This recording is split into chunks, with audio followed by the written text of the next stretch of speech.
Good morning mga kababayan. Kumusta po kayo? For today's video ay magluluto tayo ng langka.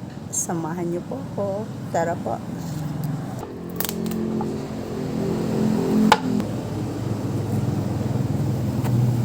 Ay.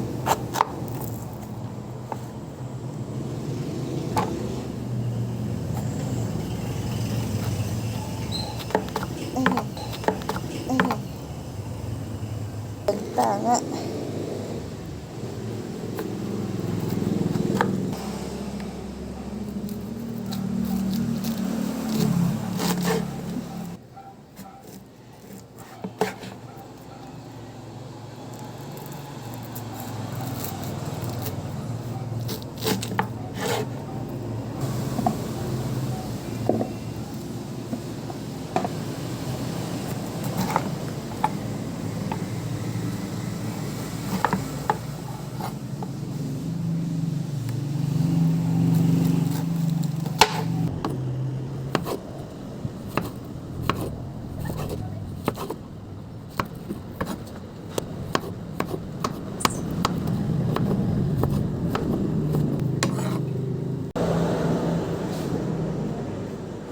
Yan, lagyan natin ng tanglad, pang pasarap at pang pabango.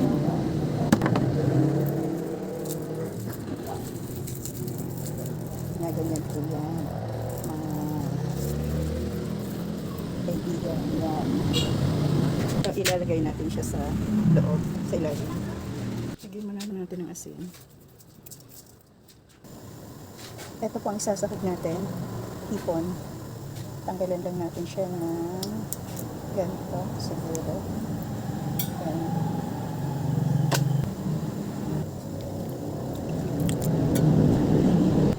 Ito na po siya.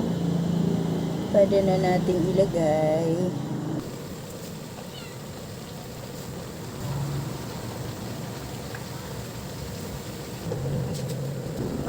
Ito lang po ang gagamitin natin. Gata. Wala tayong fresh na gata. Ito na lang muna. Ito natira nung nakaraang ginamit ko. Meron pang naman ilagay natin. Ito kalahati. Kalahati. Then, nagdagdagan natin ng tubig para lumambot siya. Para lumambot.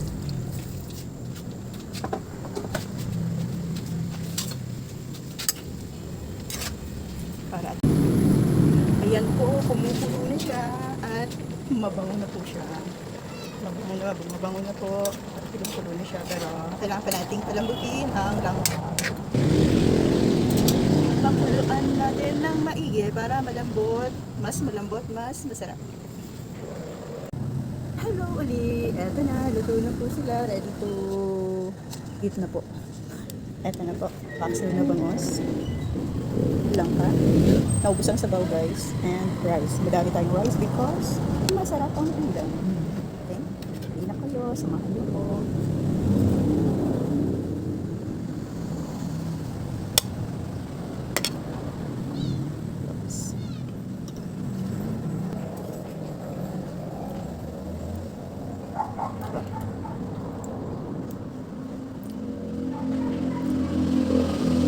Sarap. Namiss ko tong langka. Minsan na. Siguro po, bihirang-bihira ako makapagluto ng langka dito kasi. No comment. Bihirang-bihira ako makapagluto ng langka kasi minsan hindi naman na-appreciate ng kasama ko kaya huwag na lang magluto.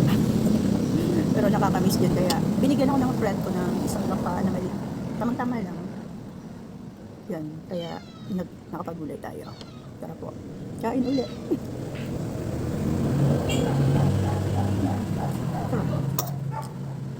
Perfect ang ating perfect ang ating ulam. Bango sa paksiw at ginataang langka.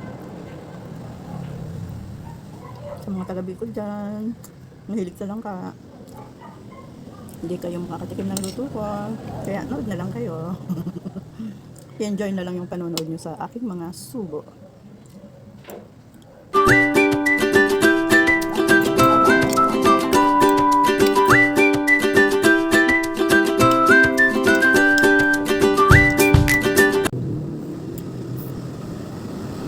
Okay po. Salamat po sa panunood. Have a blessed day po.